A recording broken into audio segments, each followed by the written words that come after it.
தமிழ் வணக்கம். உலகம் உறக்கத்தில் இருந்து விழித்தெழுந்த பொழுது அமெரிக்கா ஈரான் போர்க்களம் உலகம் நினைத்து பாராத ஓர் இடத்தில் திரும்பி இருக்கின்றது. போர் ஒவ்வொரு இரவும் புதிய புதிய பரிமாணங்களை எடுத்தபடி செல்லுகின்றது. அந்த வகையில் எகிப்தினுடைய டேமியோட்டா துறைமுகத்தில் நின்ற அமெரிக்காவினுடைய திரவ எரிவாயு நிரப்பப்பட்டிருந்த கப்பலின் மீது சரியாக குறிவைத்து ஈரான் தாக்கியது. கப்பல் வெடித்து சிதறி தீப்பற்றி எரிந்து கொண்டிருக்கின்றது. கப்பலில் இருக்கின்ற தீ சாதாரண தீ அல்ல.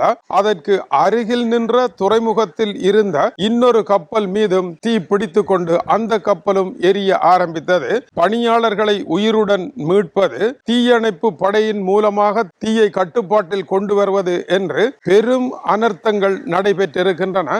ஆனால் இதில் முக்கியமான விடயம், கடந்த 2 தினங்களுக்கு முன்னதாக ஈரானினுடைய தொலைக்காட்சி தங்களுடைய தாக்குதல் இலக்குகள் எவை எவை என்று மத்திய கிழக்கில் இருக்கின்ற மையங்களை எல்லாம் சுட்டிக்காட்டினார்கள். அதில் சற்று வித்தியாசமாக எகிப்தினுடைய டேமியோட்டா துறைமுகத்தையும் சுட்டிக்காட்டினார்கள்.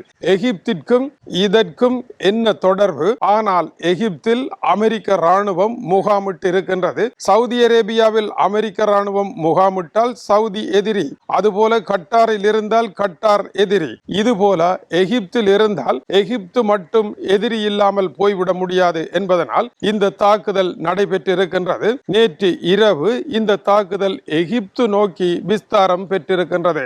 மத்திய கிழக்கில் இருக்கின்ற நாடுகள் எல்லாம் போரில் இருந்து தப்பி பிழைக்க முடியாதவாறு எல்லோரையும் இந்த போர் நடுவில் இருக்கும் காந்தம் தனது பக்கமாக இழுப்பது போல ஈரான் என்கின்ற காந்தம் சகல நாடுகளையும் போர்க்குளத்தில் வீழ்த்தி கொண்டிருக்கின்றது. இந்த நிலையில் அமெரிக்க அதிபர் டொனால்ட் ட்ரம்ப் ஆத்திரமாக துள்ளி குதித்து ஈரானுடைய பாலங்களை எல்லாம் மேலும் 2 மணி நேரங்களில் தகர்த்து தள்ளுவேன் என்று கடும் எச்சரிக்கையை விடுத்து, அதேவேளை சவுதி அரேபியா புதிய தாக்குதலில் இறங்கியது. ஈராக்கில் இருக்கின்ற, ஈரான் அல்ல, ஈராக்கில் இருக்கின்ற ஈரானுடைய ஆதரவு பெற்ற ஆயுததாரிகள் மீது சவுதி அரேபியா, அமெரிக்கா இணைந்து பெரும் தாக்குதல்களை நடத்தி இருக்கின்றன. 20 ஆயுததாரிகள் கொல்லப்பட்டிருக்கின்றார்கள். இந்த தாக்குதல் சவுதி அரேபியா போர்க்களத்தில் ஈடுபட்டு இருப்பதன் திட்ட தெளிவான அடையாளமாக மாறி இருக்கின்றது. இந்த தாக்குதலை தாமே நடத்தினோம் என்று சவுதி அரேபியா இப்பொழுது உரிமையும் கோரியிருக்கின்றது. இதை தொடர்ந்து ஈரானினுடைய பிரதமர் சவுதி அரேபியாவிற்கு விஜயம் செய்ய இருந்தார். அந்த விஜயத்தை உடனடியாக நிறுத்தி இருக்கின்றார். தங்களுடைய நாடு போர்க்களம் அல்ல, உங்களுடைய சர்வதேச பிரச்சனைகளை தீர்ப்பதற்கு ஈராக்கை மீண்டும் தளமாக பயன்படுத்தக்கூடாது, இது தவறானது, சர்வதேச சட்டங்களுக்கு முரணானது என்று ஈராக்கினுடைய பிரதமர் கடுமையான கண்டனங்களை சவுதி அரேபியா, அமெரிக்கா மீது தெரிவித்திருக்கின்றார். ஆனால் தாக்குதலை நடத்திய அமெரிக்காவும் சவுதி அரேபியாவும் ஈராக்கினுடைய தலைமையிடம் அனுமதியை பெற்ற பின்னர் தான் இந்த தாக்குதலை தாங்கள் நடத்தியதாக குறிப்பிட்டார்கள். ஆனால் ஈராக் அப்படியொரு அனுமதி பெற்றதாக தெரிவிக்கவே இல்லை. இந்த கூட்டு எச்சரிக்கையை ஈரான் இணைந்த எச்சரிக்கையாக வெளியிட்டிருக்கின்றார்கள். எனவே இந்த போர்க்களத்தில் ஈரானுக்கு எதிராக ஈராக்கை திருப்புகின்ற நடவடிக்கைகள் வெற்றி பெறாத ஒரு நிலையே இருக்கின்றது. சதாம் ஹுசேன் காலத்தில் இருந்த பகை போல இப்பொழுது பகை இல்லை என்பது குறிப்பிடத்தக்கது. நேற்று இஸ்ரேலிய பிரதமர் பெஞ்சமின் நெட்டன்யாகு அமெரிக்க அதிபருடன் சந்தித்து என்னதான் பேசினார் என்பது ஏறத்தாழ இரகசியமாக வைக்கப்பட்டிருக்கின்றது. தாங்கள் இருவரும் சிரித்தபடி இருந்தோம் என்று ஒரு புகைப்படத்திற்கு வேண்டுமென்றே சிரிப்பது போல டொனால்ட் ட்ரம்பும் இஸ்ரேலிய பிரதமரும் இருந்து உள்ளத்தால் சிரிக்காவிட்டாலும் உதட்டளவில் சிரித்த புகைப்படத்தை எடுத்து இஸ்ரேலிய பிரதமர் பெஞ்சமின் நெட்டன்யாகு தன்னுடைய எக்ஸ் தளத்தில் வெளியிட்டிருக்கின்றார். இந்த சந்திப்பு முக்கியமானது என்றும் ஆக்கப்பூர்வமானதாக இருந்தது என்றும் இஸ்ரேலிய பிரதமர் குறிப்பிட்டிருந்தார். ஆனால் உண்மை அதுவல்ல. துருக்கிக்கு ஆயுதங்களை நீங்கள் விற்க கூடாது, F-35 போர் விமானங்களை வழங்கக்கூடாது என்று இஸ்ரேலிய பிரதமர் அமெரிக்க அதிபரை கட்டாயப்படுத்திய பொழுதும் அமெரிக்க அதிபர் நீ அதை தீர்மானிக்க முடியாது, ஆயுதங்களை விற்பது நிறுத்துவது எல்லாம் நானே முடிவு செய்ய வேண்டும். துருக்கி நல்ல நாடு, அவர்கள் என் நல்ல நண்பர்கள், அவர்களே இப்பொழுது மத்திய கிழக்கில் மிகப்பெரிய தோழர்கள் என்று கூறி அவர்களுக்கு வழங்குவதையெல்லாம் வழங்குவேன் என்று அந்த இடத்தில் இஸ்ரேலிய பிரதமரின் வாயை அடைத்திருக்கின்றார். இது இஸ்ரேலுக்கு விழுந்திருக்கின்ற மிகப்பெரிய அடியாகும். இதன் பின்னர் இஸ்ரேலிய அதிகாரி பேட்டியளிக்கின்ற பொழுது அமெரிக்க அதிபர் தானே முடிவு செய்வார், அவர் நல்ல முடிவுகளை எடுப்பார் என்று, அவருடைய முடிவுகளுக்காக நாங்கள் காத்திருக்கின்றோம் என்று கூறியிருக்கின்றார். எனவே இஸ்ரேலிய பிரதமரும் அமெரிக்க அதிபரும் பேச்சுக்களை நடத்தி ஒரு தீர்வை எட்டி தொடுகின்ற நிலையில் இல்லை. இஸ்ரேலிய பிரதமரனுடைய கோரிக்கைகளை அமெரிக்கா பரிசீலிக்கும் என்ற அளவிலேயே இரண்டு தரப்பிற்கும் இடையே பேச்சுக்கள் முடிவடைந்திருக்கின்றன. மேலும் இஸ்ரேலினுடைய பெயர் குறிப்பிட விரும்பாத அதிகாரிகள் நெட்டன்யாகுவை பொறுத்தவரையில் ஒன்றில் தெளிவாக இருக்கின்றார், ஈரானுடனான ஒரு முழுமையான போர் இல்லாமல் இந்த பிரச்சனையை தீர்க்கவே முடியாது என்று அவர்கள் கருதுகின்றார்கள். ஆனால் ஈரானுடனான ஒரு முழுமையான போருக்கு அமெரிக்கா தயாரா? இப்போதைய நிலையில் அமெரிக்கா தயாரா இல்லையா என்பதை பார்ப்பதற்கு ஈரானுடைய தாக்குதல்கள் நடைபெற்றுக் கொண்டிருக்கின்றன.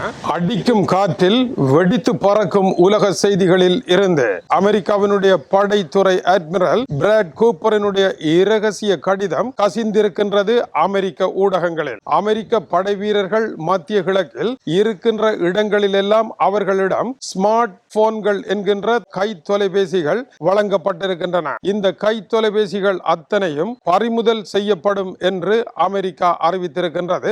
உடனடியாக அமெரிக்க படை தளத்திடம் அவற்றை ஒப்படைக்க வேண்டும் என்று அமெரிக்க படை வீரர்கள் கேட்கப்பட்டிருக்கின்றார்கள். இதற்கு காரணம் என்ன? கடந்த ஜூலை 17 ஈரானில் இருக்கின்ற அமெரிக்க படைத்தளத்தின் மீது குறி தவறாமல் ஈரான் தாக்குதலை நடத்தியதற்கு இந்த கை தொலைபேசிகள் செயற்பட்டு கொண்டிருந்ததும் இதை அடிப்படையாக வைத்து சரியான இடத்தை அவர்கள் துல்லியமாக குறிவைத்து தாக்கிவிட்டார்கள். இதற்கு காரணம் இந்த கை தொலைபேசிகள் தான் என்பதும் அமெரிக்காவினுடைய படைத்தளத்திற்கு உள்ளே நடைபெறுகின்ற தாக்குதல்களையும் அந்த புகைப்படங்களையும் எப்படி இவ்வளவு துல்லியமாக ஈரான் வெளியிடுகின்றது என்பதும் இதுவரை குழப்பமாக இருந்தது. இப்பொழுதுதான் அந்த இரகசியத்தையும் அமெரிக்கா கண்டுபிடித்தது. அங்கிருக்கும் படை வீரர்கள் தங்கள் கைகளில் இருக்கின்ற அவர்களுக்காக வழங்கப்பட்ட சிறப்பான ஸ்மார்ட் போன்களில் புகைப்படங்களை எடுத்து தங்களுக்குள் பரிமாறுவதும் மற்ற தளங்களில் இருக்கின்ற படை வீரர்களுக்கு அனுப்புவதுமாக இது ஏதோ இரகசியம் என்று நினைத்து செயற்பட்டு கொண்டிருந்தார்கள். ஆனால் இதை குறுக்கிட்டு ஈரானினுடைய நிபுணர்கள் புகைப்படங்களை களவாடி இருக்கின்றார்கள்.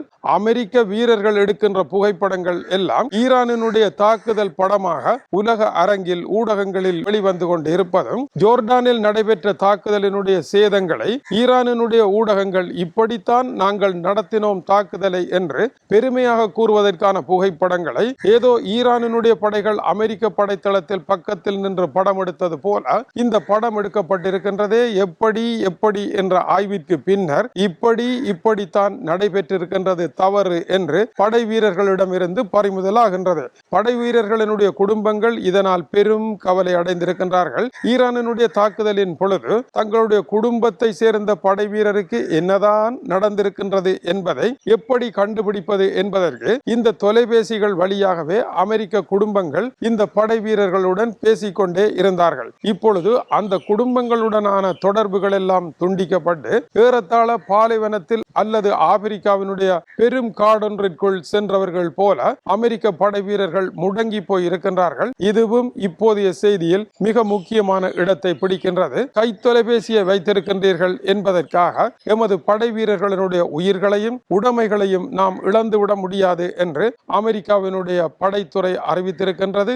அமெரிக்கா உயிர்களை மட்டுமல்ல மிக பெரிய அளவில் படை தளவாடங்களை இந்த போரில் இழந்துவிட்ட செய்தியை அமெரிக்கா வெளியில் சொல்லாமல் இல்லாவிட்டாலும் உண்மை என்பது அமெரிக்காவின் பெருவலியாக மாறி இருக்கின்றது. அழிந்தளவு தூரத்திற்கு வேகமாக அமெரிக்காவினுடைய ஆயுதங்களை உற்பத்தி செய்ய முடியவில்லை என்பது களத்தின் பிரச்சனையாகும்.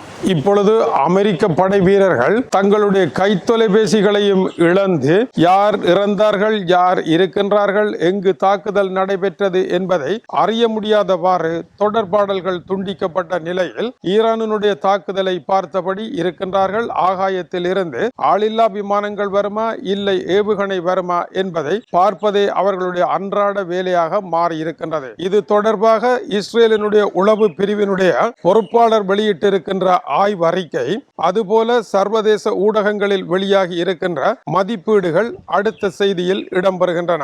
தொடர்ந்து இணைந்திருங்கள். அத்தனையும் சூடான, கிடைக்காத, சுவாரஸ்யமான, உலக அறிவை மேம்படுத்துகின்ற உன்னத செய்திகள் என்பதை மகிழ்வுடன் கூறிக்கொள்ளுகின்றோம். இது டியூப் தமிழனுடைய உலக செய்திகளுக்காக இலங்கை வடபுலம் யாழ்ப்பாணத்திலிருந்து கீசே துறை. வணக்கம் உறவுகளே.